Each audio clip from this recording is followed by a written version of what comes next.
Pada suatu malam hujan deras di Jakarta, Nadia duduk sendirian di ruang tamu apartemen kecil mereka di kawasan Menteng. Dia baru saja pulang dari kantor sebagai desainer grafis di perusahaan periklanan terkenal. Tangan gemetar membuka laci meja kerja Lina mencari dokumen kontrak yang diminta rekan kerjanya. Alih-alih dokumen dia menemukan amplop kuning tua berdebu. Di dalamnya sebuah foto pernikahan lama. Nadia terpana melihat Lina mengenakan gaun pengantin putih sederhana berdiri di samping seorang pria tinggi berjas hitam dengan senyum dipaksakan. Wajah Lina di foto itu terlihat kosong dan sedih, bukan bahagia seperti yang Nadia kenal. Jantung Nadia berdegup sangat kencang, dunia seolah berhenti berputar. Bagaimana mungkin kekasihnya selama 1 tahun ini menyimpan rahasia sebesar ini? Selama setahun mereka berbagi apartemen, makan malam bersama, berjalan-jalan di Monas dan taman kota, tapi Lina selalu menjaga jarak, tidak mau bertemu keluarga Nadia dan sering menghilang tanpa penjelasan jelas. Sekarang semuanya mulai masuk akal. Lina telah menikah diam-diam. Nadia menangis terseduh sambil memegang foto itu erat. Pikirannya kacau mengingat pertemuan pertama mereka di sebuah kai kecil di Sudirman setahun lalu. Saat itu Lina duduk sendirian membaca buku dengan rambut pendek stilis dan tatapan tegas yang langsung membuat Nadia tertarik. Mereka mulai berbicara tentang pekerjaan dan mimpi masing-masing. Nadia yang baru pindah dari Bandung merasa kesepian, sementara Lina tampak mandiri dan kuat. Hubungan mereka berkembang pelan tapi dalam. Nadia jatuh cinta pada kelembutan Lina di balik sikap tegasnya. Namun selalu ada dinding tak kasat mata. Lina tidak pernah mengajak Nadia pulang ke rumah keluarganya di Bandung.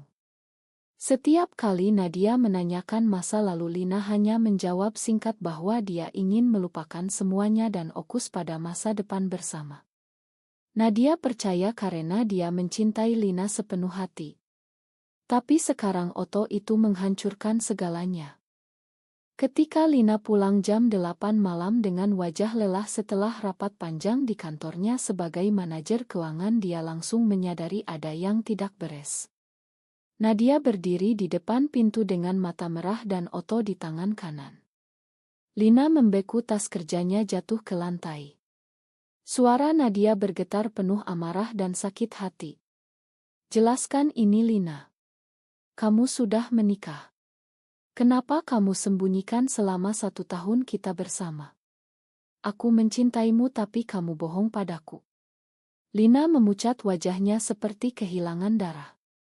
Dia duduk di sofa, tangan menutup wajah, mencoba mengendalikan napas.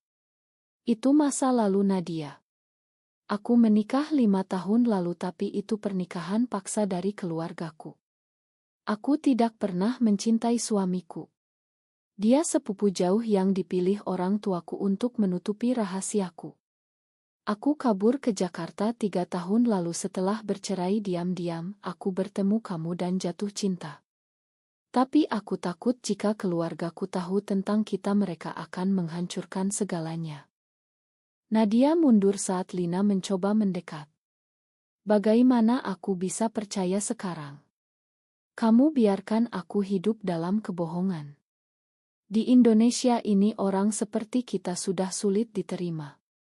Keluargaku di Bandung saja sering menekan aku untuk menikah dengan pria. Kalau mereka tahu aku bersama wanita, apalagi wanita yang sudah pernah menikah, apa yang akan terjadi?" Lina menjelaskan dengan suara pelan penuh penyesalan. Keluarganya sangat taat agama di Bandung. Ayahnya seorang ustadz terkenal di masjid setempat. Ibu dan saudara-saudaranya selalu mengawasi setiap gerak-gerik Lina sejak remaja. Ketika mereka curiga Lina menyukai teman perempuannya di SMA, mereka langsung memaksa pernikahan dengan sepupu untuk menyelamatkan nama keluarga. Lina menikah tapi hanya bertahan 2 tahun sebelum kabur ke Jakarta memulai hidup baru. Dia tidak pernah cerita karena takut Nadia meninggalkannya atau keluarganya akan datang dan memisahkan mereka. Nadia mendengarkan tapi rasa sakitnya semakin dalam. Dia merasa dikhianati meski memahami alasan Lina. Malam itu mereka tidur terpisah. Nadia berbaring memandang langit-langit mempertanyakan apakah cinta mereka layak diperjuangkan di tengah tekanan masyarakat dan keluarga. Keesokan harinya Nadia pergi ke kantor dengan pikiran kacau. Rekan kerjanya memperhatikan wajah pucatnya tapi dia tidak menceritakan apa-apa. Di Indonesia membicarakan cinta sesama jenis sangat berisiko. Banyak cerita tentang orang yang diusir keluarga atau dihina tetangga hanya karena orientasi mereka. Nadia ingat teman kuliahnya yang mengaku lesbian dan akhirnya pindah ke luar negeri karena tekanan. Sekarang dia menghadapi situasi serupa. Lina mengirim pesan meminta maaf dan ingin bicara lagi malam ini. Nadia ragu tapi akhirnya setuju. Pertemuan itu menjadi awal konfrontasi panjang. Lina mengaku masih ada dokumen perceraian yang belum sepenuhnya selesai karena keluarganya menghalangi. Nadia merasa semakin terjebak. Cinta mereka yang selama ini terasa murni kini penuh rahasia dan bahaya. Nadia mulai mempertanyakan pilihan hidupnya. Apakah dia siap menghadapi konsekuensi jika rahasia ini terbongkar lebih luas? Beberapa hari kemudian Lina akhirnya mengajak Nadia pulang ke Bandung untuk menghadapi keluarganya secara langsung. Perjalanan kereta api dari Jakarta ke Bandung terasa tegang. Nadia duduk diam memandang sawah hijau di luar jendela sementara Lina memegang tangannya erat tapi jarang bicara. Di stasiun Bandung mereka disambut kakak laki-laki Lina yang langsung curiga melihat Nadia. Kakak itu bernama Budi, seorang pegawai negeri yang sangat taat. Dia bertanya siapa Nadia dan kenapa Lina membawa teman perempuan pulang. Lina mengaku Nadia adalah rekan kerjanya yang sedang dalam perjalanan bisnis. Mereka menginap di rumah keluarga besar di pinggiran Bandung.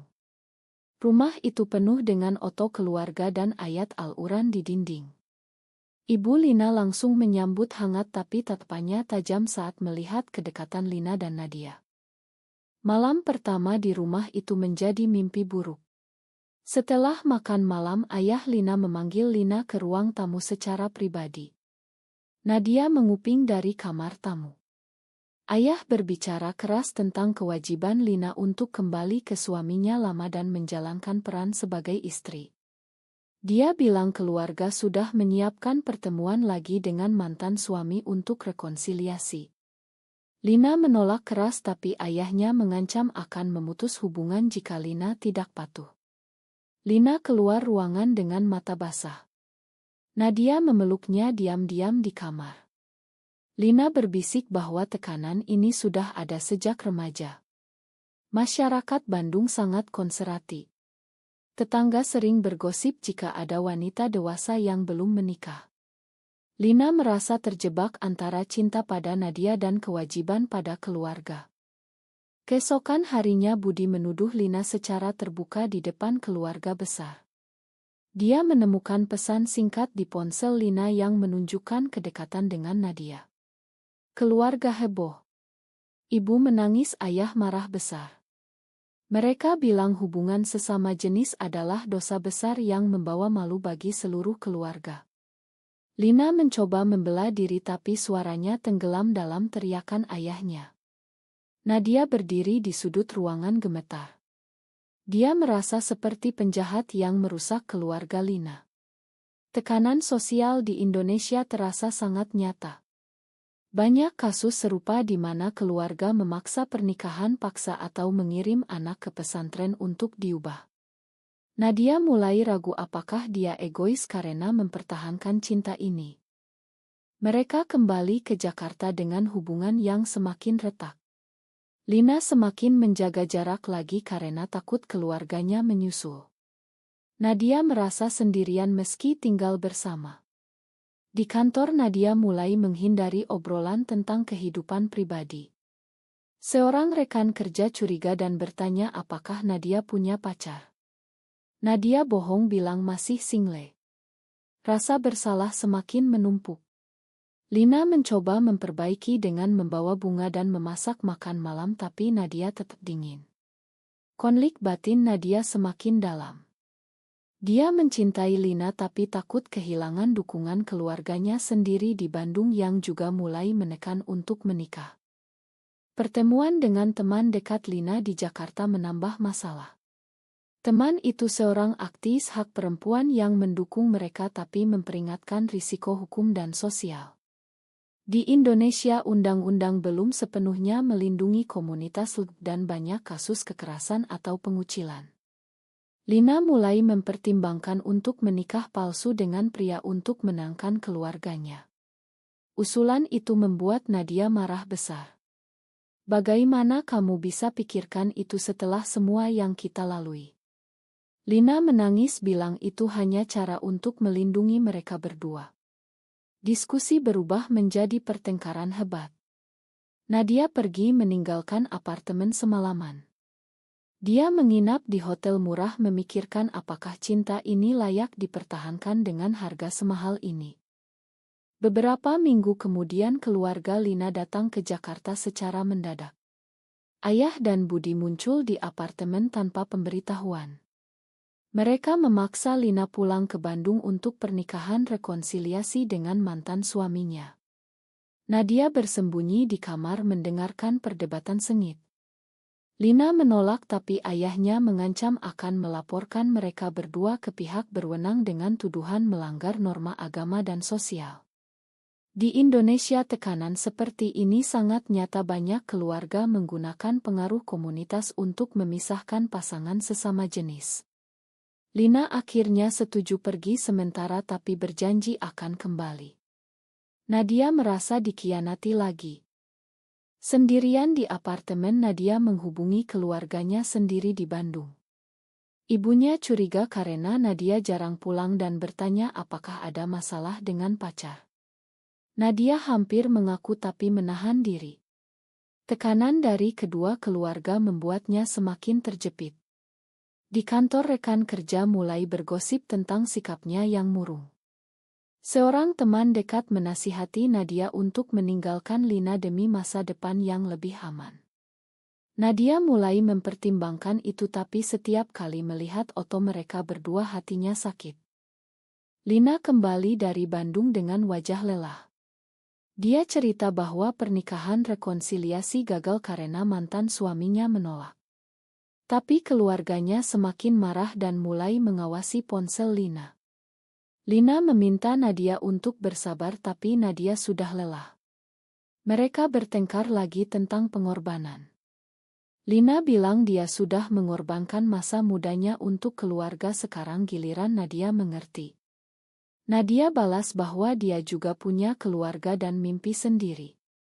Konflik mencapai puncak ketika Budi datang lagi ke Jakarta dan langsung menuduh Nadia merusak adiknya. Pertengkaran isik hampir terjadi. Nadia merasa takut dan terhina. Di tengah kekacauan ini Lina mengambil keputusan berani. Dia mengajukan cerai resmi dan memutuskan kontak dengan keluarganya untuk sementara. Tapi harga yang dibayar mahal. Keluarga Lina memutus bantuan keuangan dan menyebarkan gosip di kampung. Lina kehilangan dukungan finansial dan mulai kesulitan bayar sewa apartemen. Nadia membantu sebisa mungkin tapi hubungan mereka semakin tegang karena stres. Nadia mulai bekerja lembur untuk membantu tapi dalam hati dia bertanya apakah ini akan berakhir bahagia. Beberapa bulan berlalu, hubungan Nadia dan Lina berada di ujung tanduk. Lina kehilangan pekerjaan karena keluarganya menghubungi atasan dan menyebarkan rumor. Dia mulai bekerja serabutan sebagai relancer sementara Nadia tetap di kantor lamanya tapi dengan gaji yang tidak cukup. Mereka pindah ke apartemen lebih kecil di pinggiran Jakarta. Tekanan finansial menambah beban emosional. Nadia mulai merasa lelah dengan pertengkaran kecil yang terus muncul. Lina semakin pendiam dan menjaga jarak lagi karena rasa bersalah. Seorang teman lama Nadia dari Bandung datang berkunjung dan tidak sengaja melihat kedekatan mereka. Teman itu bereaksi negatif dan memperingatkan Nadia bahwa jika keluarganya tahu Nadia bisa diusir. Nadia panik dan mulai menjauh dari Lina di depan umum. Lina merasa dikhianati balik. Mereka bertengkar hebat di mana Lina menuduh Nadia pengecut sementara Nadia bilang Lina egois karena membawa masalah keluarga ke dalam hubungan mereka. Malam itu Lina pergi meninggalkan apartemen dan tidak pulang seminggu. Nadia merasa hancur total. Ketika Lina kembali dia membawa kabar bahwa ayahnya sakit keras di Bandung. Lina harus pulang tapi takut jika kembali dia tidak bisa keluar lagi. Nadia ikut serta meski ragu. Di Bandung situasi semakin buruk. Keluarga Lina memaksa Lina tinggal dan merawat ayah sambil menekan untuk menikah lagi. Nadia tinggal di penginapan murah dan bertemu Lina diam-diam. Pertemuan rahasia itu penuh air mata dan janji. Tapi suatu hari mereka ketahuan oleh Budi. Konfrontasi besar terjadi di rumah sakit. Budi memukul Lina dan mengusir Nadia. Nadia pulang ke Jakarta sendirian dengan luka batin yang dalam. Lina akhirnya memutuskan untuk tinggal di Bandung sementara waktu demi ayahnya. Hubungan mereka terputus komunikasi. Nadia merasa kehilangan separuh jiwanya. Dia mulai mempertanyakan semua pilihan yang diambil selama 1 tahun ini. Apakah dia salah karena mempertahankan cinta terlarang ini? Di Jakarta Nadia mulai mencoba move on tapi setiap sudut apartemen mengingatkannya pada Lina. Setelah 6 bulan berpisah Lina akhirnya kembali ke Jakarta. Ayahnya sudah meninggal dan Lina memutuskan untuk memulai hidup baru tanpa tekanan keluarga. Dia datang ke apartemen Nadia dengan permohonan maaf tulus. Mereka bertemu lagi setelah sekian lama. Lina cerita bahwa dia sudah menyelesaikan semua urusan hukum perceraian dan memotong semua hubungan dengan keluarga yang menolak dirinya. Nadia ragu tapi akhirnya memakan. Mereka mencoba membangun kembali hubungan dengan lebih hati-hati. Namun luka lama tidak hilang begitu saja. Nadia masih trauma dengan rahasia awal dan tekanan sosial. Lina belajar untuk lebih terbuka. Mereka menghadapi tantangan baru seperti mencari pekerjaan stabil dan menghindari gosip tetangga. Suatu hari tetangga melaporkan mereka karena curiga dengan kedekatan 2 wanita dewasa. Polisi datang memeriksa tapi tidak ada bukti pelanggaran hukum. Kejadian itu membuat mereka semakin waspada. Akhirnya setelah melalui semua cobaan Nadia dan Lina memutuskan untuk pindah ke kota lain di Indonesia yang lebih terbuka seperti Yogyakarta. Di sana mereka mulai hidup baru dengan profesi masing-masing. Cinta mereka bertahan meski penuh bekas luka. Lina menjadi lebih kuat dan Nadia belajar memakan. Tapi di balik kebahagiaan baru mereka masih merasakan bayangan masa lalu. Apakah benar bahwa pilihan untuk mempertahankan cinta sesama jenis di tengah norma masyarakat Indonesia adalah keputusan bijak atau justru membawa lebih banyak penderitaan bagi semua pihak yang terlibat?